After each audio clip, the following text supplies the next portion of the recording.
Welcome to the Classical Liberal Arts Academy. This lecture is intended for students enrolled in the Academy's Classical Reasoning 1 course. If you're not enrolled and would like to join us for self-paced studies, please visit classicalliberalarts.com. My name is William Michael. I'm the Academy headmaster, and I'll be leading this study of the first part of Chapter 2 of Porphyry's Introduction. This chapter has a lot of important material, and rather than try to cram it all into one lecture, I think it's better if we divide it into two parts so that we can discuss everything carefully and completely. So this is the first part of Chapter 2 of Porphyry's Introduction. Porphyry, as a reminder, was a Platonic philosopher who lived in the great city of Tyre, and he lived between 234 and 305 AD. So make sure you keep this chronology clear. Aristotle wrote the categories around 350 BC, and here we're studying an introduction to that work, to the categories, by Porphyry, who lived from 234 to 305 AD, so 600 years after Aristotle. Porphyry composed this work, the introduction, as an introduction to Aristotle's categories, because Aristotle's teaching can be very difficult to study, especially when a student is centuries removed from Aristotle's own time and culture. And Porphyry wrote this very helpful, very important introduction to explain the meaning of 5 important words that we'll find in Aristotle's writings, which are easy to misunderstand, and that can lead us to misinterpret what Aristotle is teaching. These 5 important words are called the predicables, the 5 predicables, different kinds of predicates or different kinds of things that can be spoken of a subject. The 5 predicables, to name them, are genus, species, difference, property, and accident. And we saw in Chapter 1 that the goal of this introduction is to explain the meaning of these 5 important terms because they're essential to rightly understand Aristotle's philosophy. So we're going to study the 5 predicables, and in this second chapter, we're going to study genus and species. In the first part, this lecture, we'll study genus, and then in the second part, we'll study what Porphyry teaches about species. So 2 parts for Chapter 2. As I mentioned, this text, Porphyry's Introduction, became very important in the Middle Ages when Aristotle's works were interpreted and explained by Thomas Aquinas and the Scholastic philosophers. If we look at copies of Aristotle's Organon that were published in medieval times and in early modern times, we'll regularly find Porphyry's Introduction added as an appendix and published with Aristotle's work. So it was recognized as a very helpful resource for those interested in learning Aristotelian philosophy. And as we get into Chapter 2 here, we're going to study what I think is one of the most important chapters in all of our philosophical studies. If you can grasp what Porphyry explains in Chapter 2 of the introduction here, you're going to have a very clear understanding of much of what you're going to study in the writings of Aristotle. A very important chapter that really puts a student on a new level of philosophical study. So we're going to take our time and work through this lesson carefully. But before we do that, let's take a moment and commit our time to the Lord and ask for his blessing on our studies. Let us pray. Lord our God, in your wisdom and love, you surround us with the mysteries of the universe. Send your Spirit upon us and fill us with your wisdom and blessings. Grant that we may devote ourselves to our studies and draw ever closer to you, the source of all knowledge. We ask this through Christ our Lord. Amen. Now, as I said, this is a long chapter, a long text. We're not going to read it here. You should have already read the text one time through before starting this lecture. If you haven't, please pause the lecture and go read through the text one time before listening to this talk. If you've already read through the chapter one time, that's great, and you can continue. But I'd like you to stop and go read if you haven't already, then pick up when you're ready. The first thing we need to do, as always, is divide the text and recognize the important divisions or parts in the text. We're going to recognize two important parts. And as I said, remember, this lecture is covering the first part of chapter 2. So these are the two parts of the first part. That sounds very Thomistic, but that's how this is going to be arranged. Porphyry begins the chapter by stating his purpose. He says, "It seems that neither genus nor species is simply denominated." It seems that neither genus nor species is simply denominated. In other words, these two words, genus and species, are used in a number of different ways. There's not one simple, clear meaning for each of these words in the writings of ancient philosophers. They're not simply denominated, but they're used to name a number of different ideas. So there's confusion concerning these words.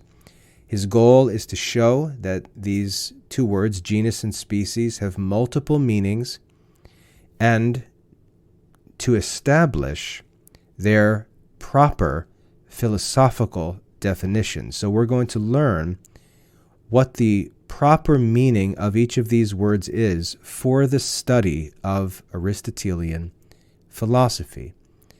This first part of the chapter we're going to divide into two parts. First, from the beginning, we read, "For a collection of certain things." For a collection of certain things. And in this first part, we're going to learn the three different meanings of the term genus. The three different meanings of the term genus. We're going to see one is genealogical, one is geographical, and one is philosophical. So we're going to learn the three meanings of genus. Part 2 begins in section 8, where we read, "Which also describing they explain." Which also describing they explain. That marks the beginning of the second part of chapter 2.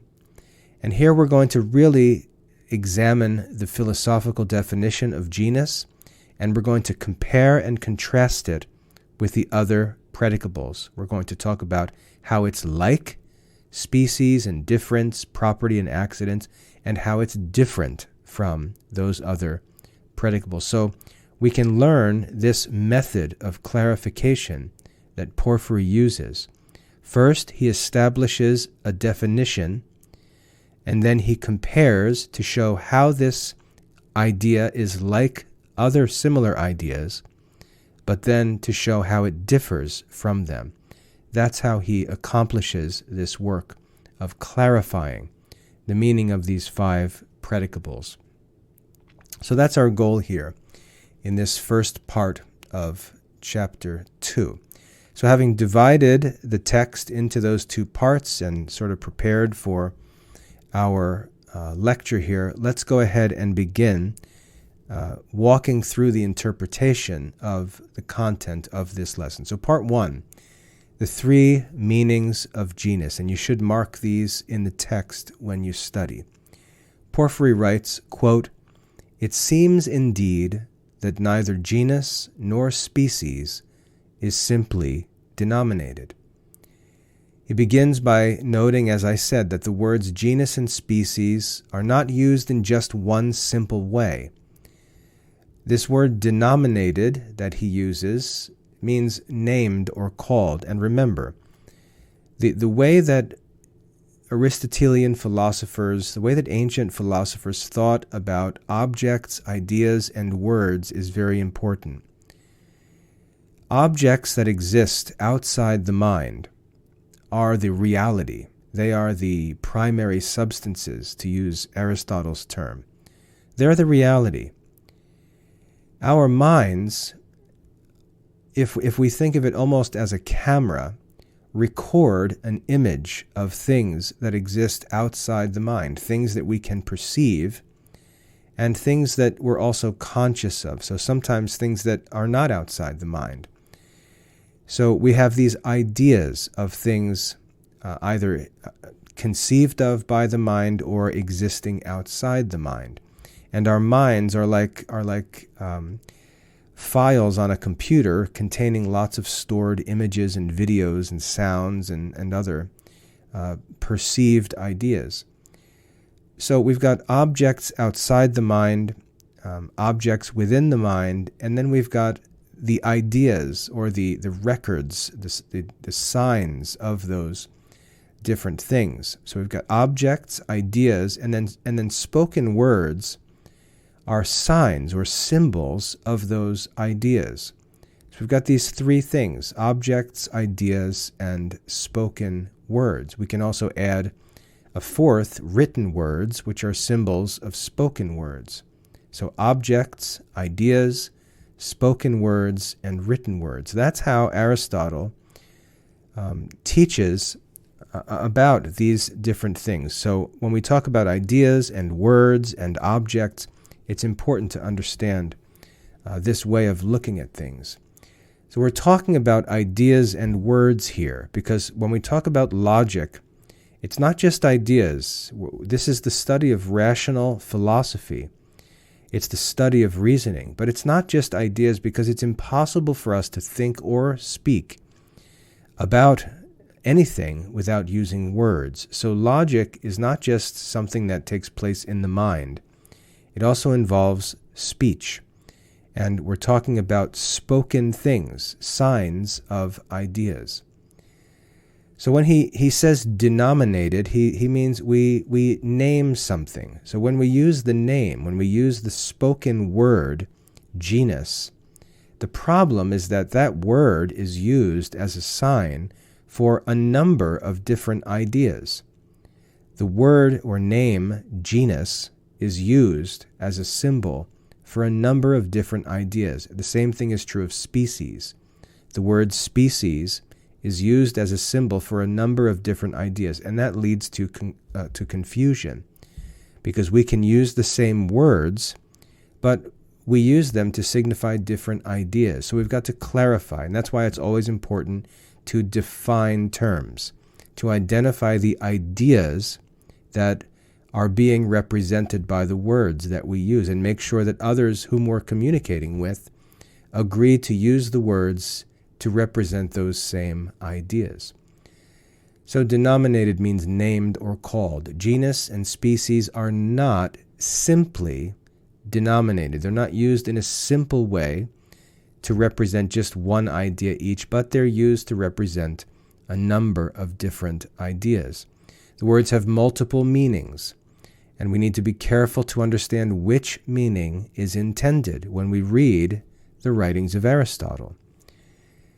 Porphyry goes on and says, speaking of the first meaning of the term genus, he says, a collection of certain things subsisting in a certain respect with reference to one thing and to each other is called genus. So he gives us here the first meaning, and it's quite a mouthful. A collection, that's the important part. Realize genus refers to a collection of certain things subsisting in a certain respect with reference to one common thing and to each other. That's one meaning of the term genus. And by this he means a genealogical or family meaning. A group of people who are related to each other because they descend from a common ancestor. Subsisting, this word subsisting just means existing. You'll find it used interchangeably in our English translations, but to subsist means to exist. And it says that it subsists in a certain respect with reference to one thing. That means this class of things, this family, exists as a class because of a relation to one common thing, namely a common ancestor. So that's the first use of this term genus. It refers to a family or a class of things that relate to one common ancestor. That's the first meaning. So he goes on to say, according to which signification, giving us an example here, according to which signification the genus of the Heraclidae. Heraclidae, that means the family of Heracles or Hercules. The Heraclidae. That name, Heraclidae, names a genus. It's denominated from the habitude, a new word, habitude from one thing. I mean, from Hercules. And the multitude of those who derive, in a certain respect, alliance from him, being thus denominated according to abscission from other genera. So that's a sentence or two with a lot of new vocabulary that you need to read through slowly and make sure you understand every word you read. As I mentioned, the Heraclidae, that big fancy word there, refers to the descendants of Heracles. That's all that word means. Heraclidae means the sons or the family of Heracles. So we read Heraclidae referring to Heracles. It's also referred to as Hercules here because Hercules is just the Roman form of the Greek name Heracles. It says it's denominated from the habitude. This is not a word that's commonly used in modern English. The word habitude just means a relationship. So a habitude is some relation that's had between different persons or things, a certain connection. He then uses the word abscission. It's denominated according to abscission from other genera. Abscission means separation or cutting off, separating different groups based on this habitude, this relationship they have to a common ancestor, separating those who have this relationship from those who don't have this relationship. So the family of Hercules or Heracles gets its name from the relationship that they have to him as their ancestor. And this separates them from other families, from other genera or classes. This shows how genus can mean a family line that's distinguished from other family lines. That's the first meaning of the term genus. He goes on then to identify the second meaning of genus. We read in Porphyry, after another manner, also, the principle of the generation of everyone is again denominated genus. So in a more general way, and it's going to get complicated when we're talking about genus, genera, generation, genealogy, generator. The term general, all of these are related. So I'm sorry if that gets a little confusing. But this second meaning is a little more general than the first meaning because it speaks of anyone denominated based on either the person or the place from which they're born. He says, after another manner, the principle of the generation of everyone is again denominated genus, whether from the generator or from the place in which someone is born. So it can be geographical, based on the place of origin. When he says generation, he's obviously referring to the birth or the origin of something. And the generator is the source, the father or parent from which something is born. So genus can refer to a family line, who your father is, or it can also be used to refer to the place of your birth, the people, where you are from. So this is the second meaning he gives.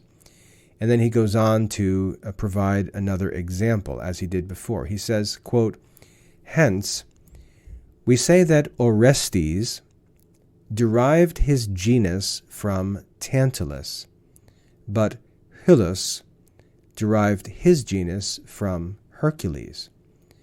And again, in another sense, we say that Pindar was by genus a Theban, but Plato was an Athenian. That would be the genus of Plato in this second sense.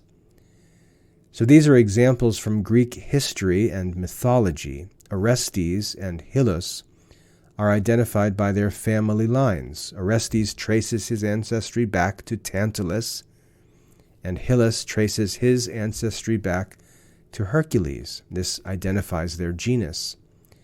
Pindar and Plato are identified by their cities of origin. Pindar came from Thebes, while Plato came from Athens.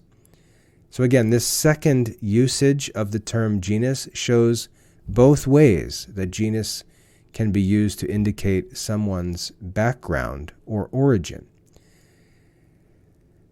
He goes on to write, for country is a certain principle of the generation of everyone in the same manner as a father.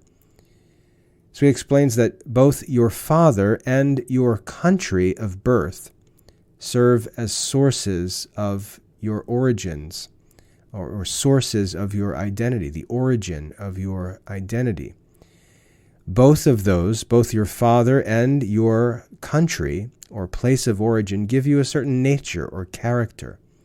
Your father is the source of your family nature, and your country, the place where you're born, usually gives you your cultural nature. It's worth noting that the Latin word for country is patria, and we talk about patriotism as love for your country. It's really love for the place of your birth. To be patriotic is a virtue.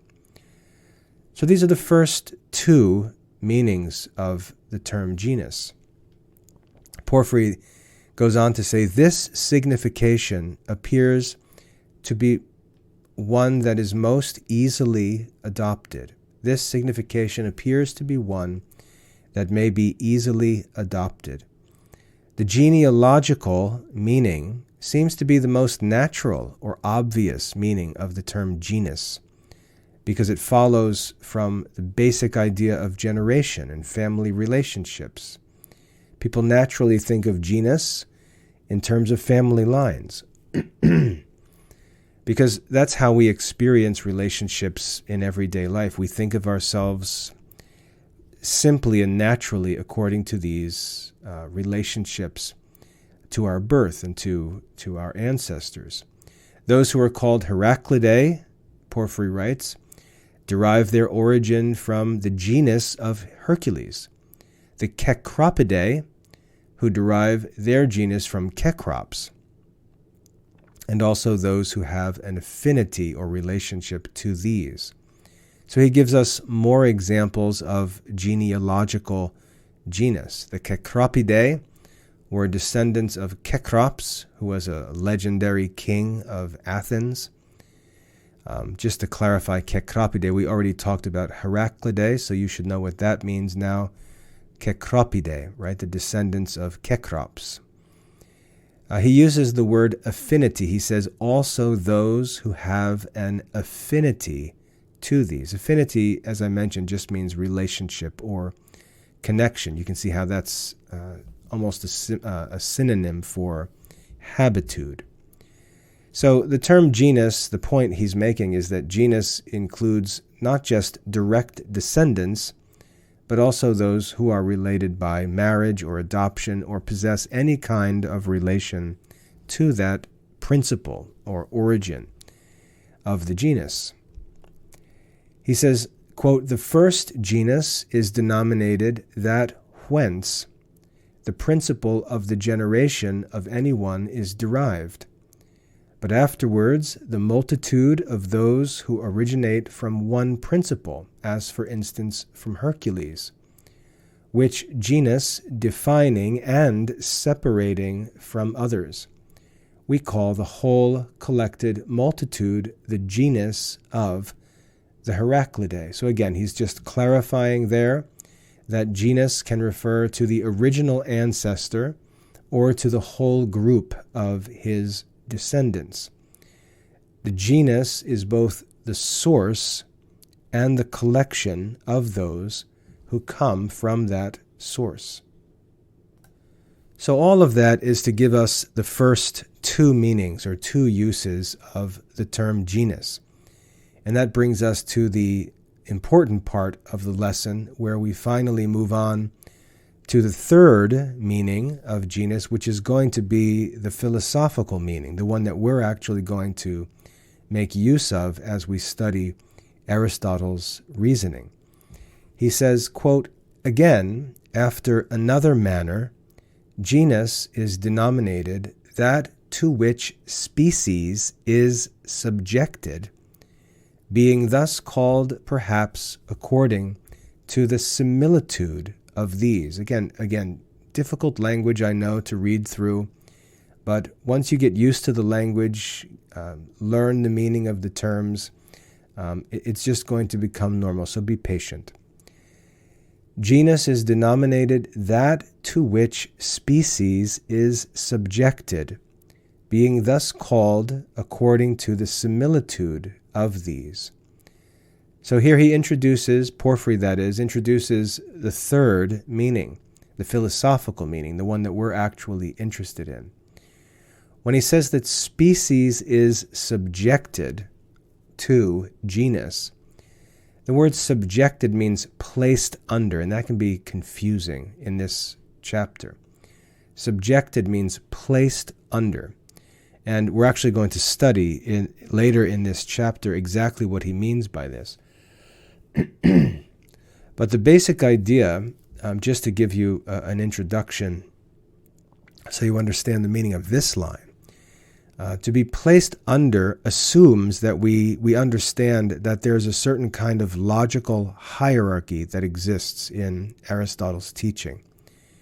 Aristotle, not only are there lots of different objects, lots of different ideas that signify those objects, and lots of different words that signify those ideas, but there's a logical system, a logical hierarchy of these ideas and names. And it starts at the top of this hierarchy with the most general genus, the largest group that contains all the others beneath it. So think of it as like a tree where you start with the whole group at the top, and then that divides into different groups, and then those groups divide into smaller groups, and that continues all the way down until you have individual things, individuals. So there's this concept of this logical hierarchy, or this tree of ideas, of genera and species. And this is actually called the tree of Porphyry. The tree of Porphyry. And if you're interested, if you go online and just Google tree of Porphyry or Porphyrian tree, you should find an article by me, on the Classical Liberal Arts Academy website, where I share at least one image from medieval or early modern literature where this tree of Porphyry is drawn out, and you can see what this logical hierarchy looks like. But we're going to study that in a little bit further on in this chapter. But that's the idea of species being subjected to genus. We're going to learn that the species is a class within a genus. So genus is on the top, and then species is subjected or set under genus. That's what's meant here. So pretty easy to understand once you get this concept in mind, which Porphyry seems to take for granted. The philosophical genus, the genus we're talking about here, is like the genealogical genus because both of them serve as sources or principles for what comes under them. Just as Hercules or Heracles is the principle of his family line, a genus like animal is the principle that contains all the different species of animals. So you can see how the word genus, in both cases, it refers to a similar idea, similar, but not the same, similar. But here, philosophically, we're not talking about a person and his descendants. We're talking about a class of things, and then the classes into which that larger class can divide. So animal would be a genus, and then the different classes of animals within that would be species. And again, we'll study that in a little bit further down in this chapter. Porphyry goes on to write, a genus of this kind is a certain principle of the things which are under it, and appears also to comprehend all the multitude which is under it. So a philosophical genus serves as a source or a foundation for the species under it, and it includes or contains, comprehends all of them. Just as Hercules is the principle of the Heraclidae, animal is the principle that contains all the different kinds of animals, man, horse, dog, and so on. It's worth noting, just as a side note here, that we might think about this comparison between Heracles as the father of this whole multitude of descendants, and think that this is like a genus, like animal. It's interesting to note that in ancient literature, especially in the Bible, we'll often see this illustration where it's said that the descendants of a person were contained in his loins, before they were born. And it's almost as if all of his children were contained in his body, and over time they all came into existence. So there is this image of the father or the head of the family containing all of his descendants as a genus, as it were, as a class or a container. So we see that language used even in sacred scripture. All right, so a genus of this kind is a certain principle of the things which are under it. It appears to comprehend or contain all the multitude which is under it. Porphyry then writes, since, therefore, genus is denominated in a threefold manner, so this is wrapping up part 1 here. Since genus is denominated in a threefold manner, the third is that which is considered by philosophers. The third definition is the one that we're interested in for our study of philosophy. So Porphyry has established here, helpfully, the 3 different meanings that are used for this term genus: the genealogical meaning, the geographical meaning, and the philosophical meaning. As I said, this is the end of the first part of this lecture, the first part of chapter 2. We're going to move to the second part, where we focus and really go into detail in understanding the philosophical meaning and compare and contrast it to other predicables. Remember, this meaning This idea of genus as that to which species is subjected, this is the philosophical meaning. So get all of the thought of fathers and ancestors and descendants, get all of that out of your head, because in philosophy, that's not what we're talking about.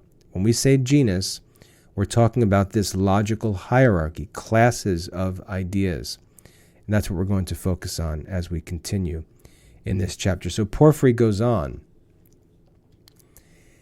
and he says, which also describing, that marks the beginning of this second part, which also describing, they explain when they say that genus, here's a clearer definition from Porphyry, genus is that which is predicated of many things, differing in species, in answer to the question what the thing is. That's our official definition, our philosophical definition of genus. You need to make sure, I would recommend you commit this to memory. Make sure you understand every part of this definition, because every part is important. I'll repeat it. Genus is that which is predicated of many things, differing in species, in answer to the question what a thing is. So if we point at something and say, what is this? One possible answer for that question would be to name the genus of that thing.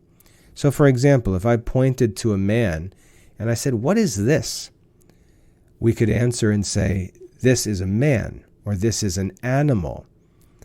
When we say this is an animal, we would be naming the genus of that thing. The predicate would be a genus. So that's the idea. A genus is that which is predicated of many things, right? It's predicated of a class which contains many things. It's a name for a class. The things in this class differ in species, and they answer to the question, what is this? The word predicated, again, if you study grammar, study classical grammar, you know what predicate means. It means that which is said about a subject.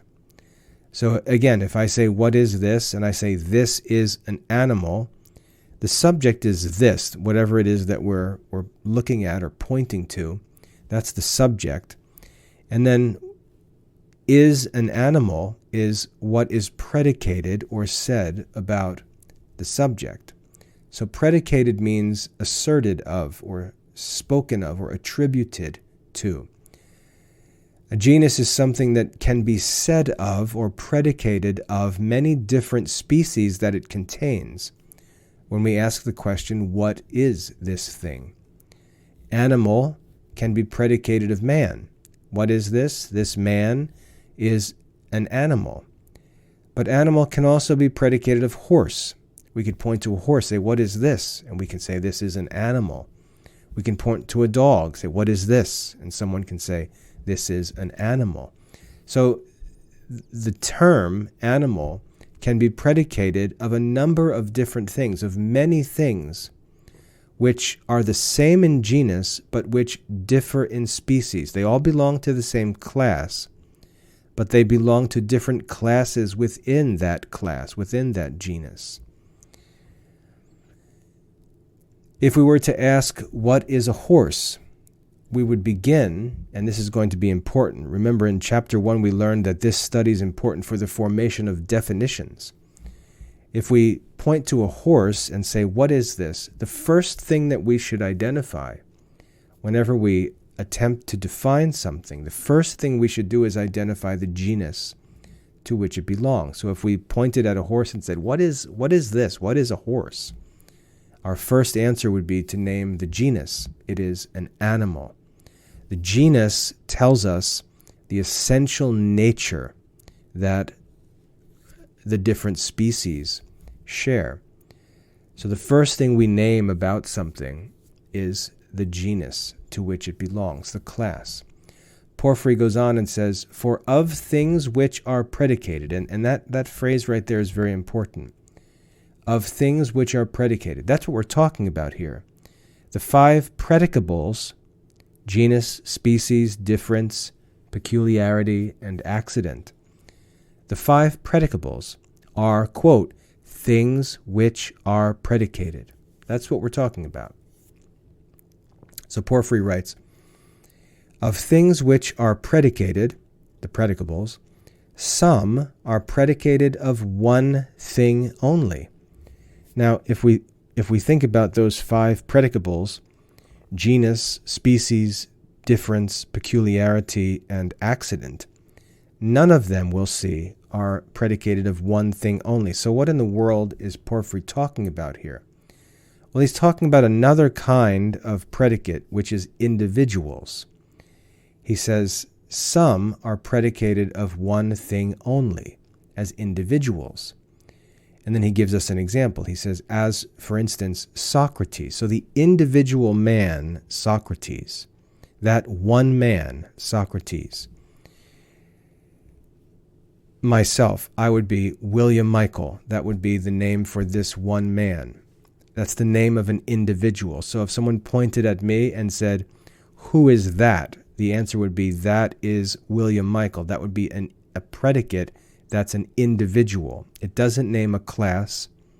It names one object, one thing, one person.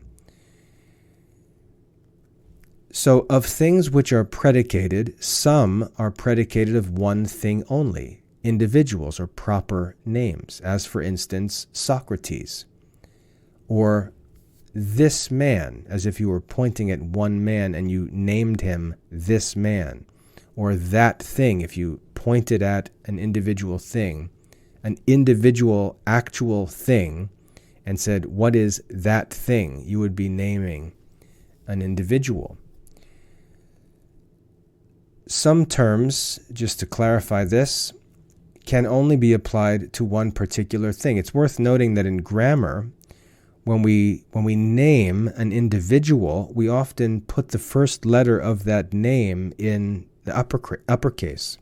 We capitalize proper names. We capitalize the names of individuals. So that's a good way to see how the study of reasoning relates to grammar. Socrates refers to one specific person. This man refers to one specific person. These are called individuals, or in logic we may sometimes refer to them as particulars, because they can't be shared, the names, that is, can't be shared by many different things. A name that's used to signify a class is called a common name or a common noun. A name that's used to identify an individual is called a proper name or a proper noun. Porphyry goes on to say, quote, other predicables are predicated of many things. And the word many here just means more than one. Other predicables are predicated of many things, such as genera and species, differences, peculiarities, and accidents. These are predicated of many things in common and are not peculiar to any individual thing. So all the 5 predicables are predicated of many things, of multiple things, of classes. They're common names. All the 5 predicables that we're focused on in the introduction, they're common names. They're names of classes. So Porphyry's explaining these 5 predicables, and they are common or universal terms that can be predicated of many different individuals. So what he's done there, it's easy to miss this. What he's done is he's taken this first term genus, and he has shown us that it is not like individuals, but it is like the other predicables. So he's made this distinction to help us understand exactly what genus is. It's different from one thing and similar to other things. It's different from individual, because an individual is predicated of only one thing, where genus is predicated of many things. But genus is like the other predicables, species, difference, peculiarity, accident, because they're all predicated of many things. So this is something that genus has in common with the other predicables. They're all predicated of many things. Porphyry goes on and says, genus is indeed such as animal. He's giving us examples here of each of the 5 predicables. Genus is such as animal, species such as man, difference such as rational, peculiarity such as risible, and accident such as white, black, to sit. So he gives us examples, as I said, of the predicables. Very helpful to see what they are by an example. Animal, which is a genus, applies to many different species. Man, which is a species, applies to many individuals. Rational is a difference. It distinguishes man from other animals. So a difference is that which distinguishes one member of a genus from the others. Risible, which means able to laugh, risible is a peculiarity because it can only be predicated of one species. Risible, able to laugh, can only be predicated of the species man. There's no other species that can be said to be able to laugh. And then the last 3 terms he gives, white, black, and to sit. These are accidents. They're properties that are spoken of many things, but they can come and go. They can be true of something at one time and not true of something at another time. So they're different from the other predicables. They can come and go without changing what something essentially is. Those are accidents. So he gives us a little preview here, a table of contents of what we're going to be studying in the future chapters of this book, content yet to study. He says genera, which is the plural form of genus, genera differ from things which are predicated of one thing only, that is, individuals. Genera differ from individuals only in this: they're predicated of many things. So the first distinction is that genera differ from individuals because genera apply to many things, while individuals apply only to one thing. Socrates can be said of one person when used properly, but animal can be spoken of many different creatures, of many different species.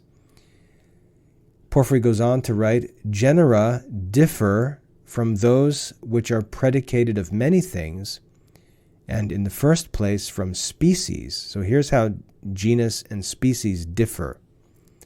Species is predicated of many things, like genus, but species is not predicated of things which differ in species. Species is not predicated of things which differ in species. So genus and species as ideas are similar. The difference is that genus is used to name a class which contains many different species, but species is used to refer to only one species. It's not used to refer to many different species.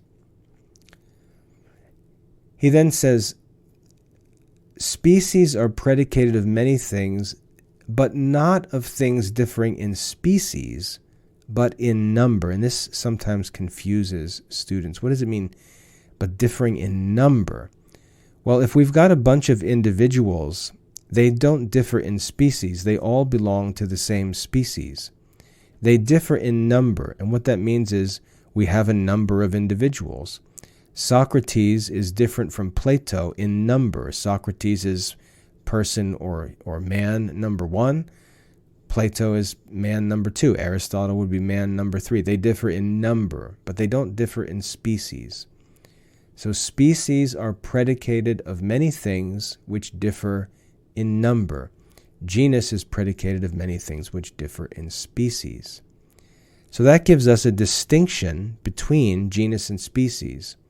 We've learned the definition of genus. Now we understand exactly how genus and species differ from each other. He goes on to say, thus, man, being a species, is predicated of Socrates and of Plato, who do not differ from each other in species but in number. So man is a species, and it applies to both Socrates and Plato, but they're two of the same kind of thing. They're both man. They differ only as individual persons. They differ in number, not as different species. Porphyry then says, animal, being a genus, is predicated of man and ox and horse. These differ in species, not in number only. So this name or predicate animal applies to man, applies to ox, applies to horse, and applies to any other species of animal. And these are all genuinely different kinds of animals, different species, not just different individuals like Socrates and Plato. So a man and a horse are different types or different classes, different kinds of animals, not just different individual animals. Porphyry goes on and says, again, genus differs from peculiarity, the next of the predicables. Genus differs from peculiarity in this. Peculiarity is predicated of many things, but is predicated of only one species, of which it is the peculiarity. So genus is predicated of many different species. Peculiarity is predicated of only one species. A peculiarity, sometimes you'll also see the name property, refers to the same thing. A peculiarity belongs to only one species and all the individuals in that species. And this distinguishes peculiarity from genus, which applies to many different species. So a property or peculiarity is more specific than a genus. He goes on to say, thus, risability, which is an example of a peculiarity, risability is predicated of man alone and of the individuals of the human species. But genus is not predicated of one species, but of many, which differ, many things, I should say, many individuals which differ in species. So the ability to laugh, risability, belongs only to humans, and it belongs to all humans. It's a peculiarity of humans. No other animal, no other species of animal can truly laugh. We may say that a hyena laughs, but that's just personification. We're just saying it acts as if it's laughing. It's not actually laughing. Animal belongs to many different species of animals. And so this shows that property is more restrictive than genus. That's a difference between genus and property. Property is more restrictive. It refers to only one species. He goes on then to compare genus with difference and accidents. He says, farther still, genus differs from difference and from accidents which are common, because though differences and accidents which are common are both predicated of many things, and they're predicated of things which differ in species, they're not predicated in answer to the question, what is this? So genus is like difference and accident. They're both predicated, or all of them are predicated of many things. They're also similar in that genus, difference, and accident are all predicated of more than one species. But what's different about them, what's different between genus, difference, and accident, is that genus is an answer to the question, what is this? What is this? But difference and accident answer a different question. They answer the question, what kind of thing is this? Or what quality of thing is this? What kind of thing is this? So difference and accident, similar in a number of different ways to genus, but they differ in that they answer a different question. What kind of a thing is this? Genus tells us what something is essentially. It answers the question, what is this? Differences and accidents tell us what kind of thing it is or how it is qualified. It answers the question, what kind? And when we ask what kind of thing is this, we're asking for different qualifications, different modifications, different variations between things. We're not asking what it is.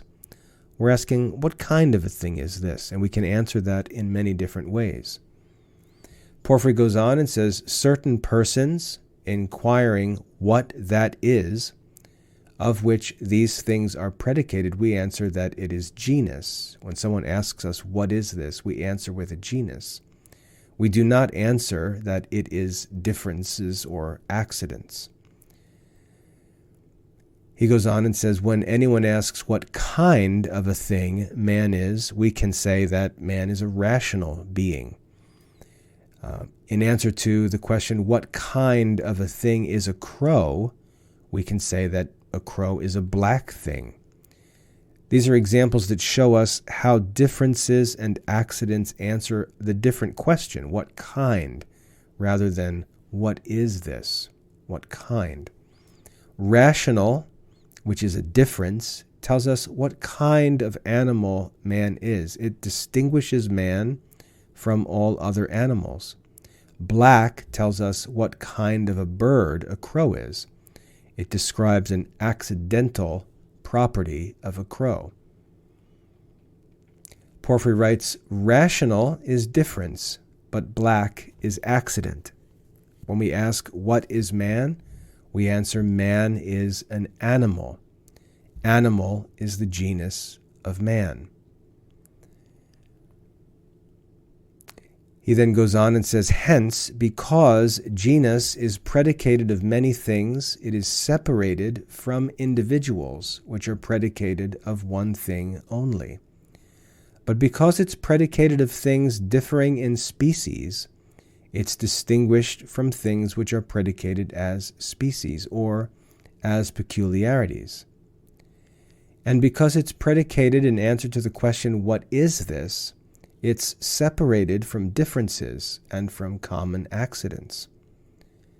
So what Porphyry has done here, really helpfully and brilliantly, is he's given us a definition of genus, and then he's, in the definition, if we think about the definition, the points made in the definition lead to the different comparisons that we looked at.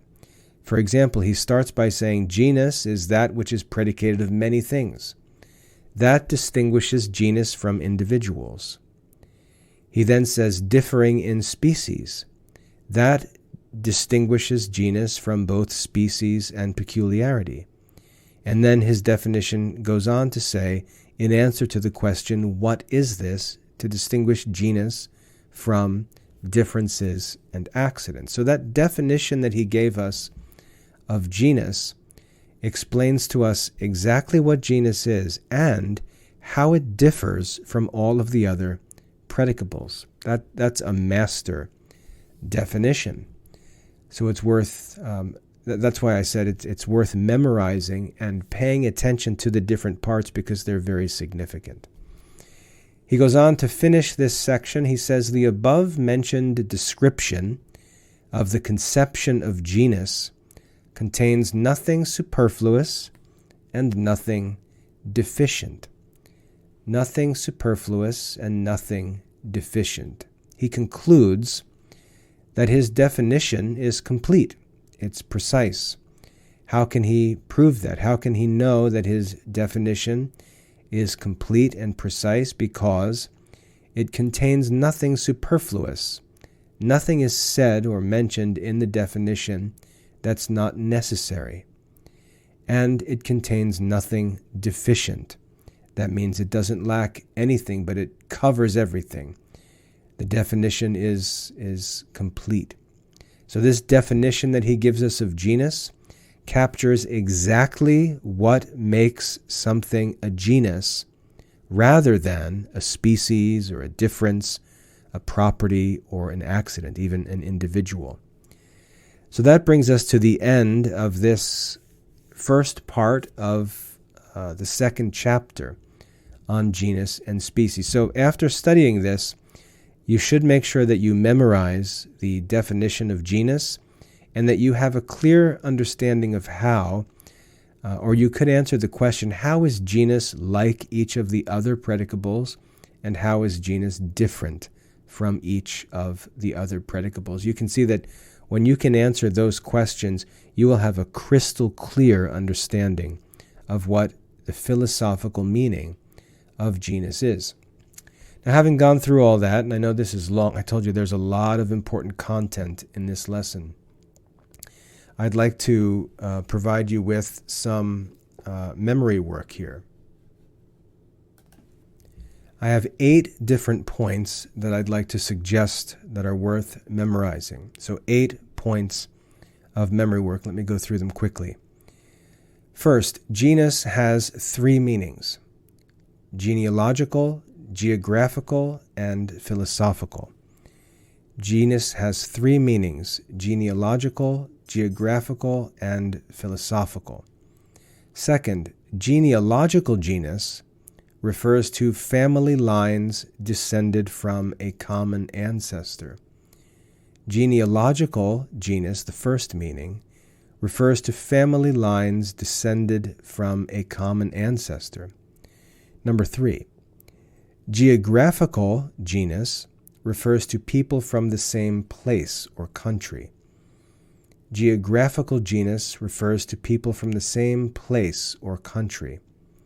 Number 4, philosophical genus, the third meaning of genus. Philosophical genus is predicated of many things, differing in species, in answer to, what is this? Philosophical genus is predicated of many things, differing in species, in answer to the question, what is this? Number 5, genus differs from individuals because genus applies to many things, while individuals apply to only one thing. Genus differs from individuals because genus applies to many things, while individuals apply to only one thing.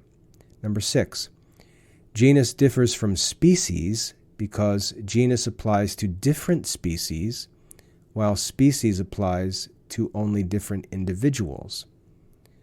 Number 7, genus differs from property because genus applies to many species, while property applies to only one species.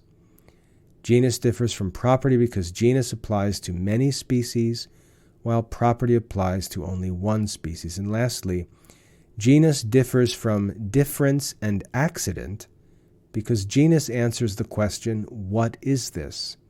While difference and accident answer the question, what kind of a thing is this? So genus differs from difference and accident because genus answers the question, what is this? While difference and accident answer the question, what kind of a thing is this? So that's it for the content of the first part of Chapter 2. In this lecture, we've studied the first part of Chapter 2 of Porphyry's Introduction. We've discussed, very importantly, the 3 different meanings of genus and the philosophical definition that distinguishes genus from the other predicables, which is the goal of this introduction. In our next lesson, our next lecture, I should say, we're going to continue with the second part of Chapter 2. So remember, we're still in Chapter 2. We're going to continue with the second part of the chapter.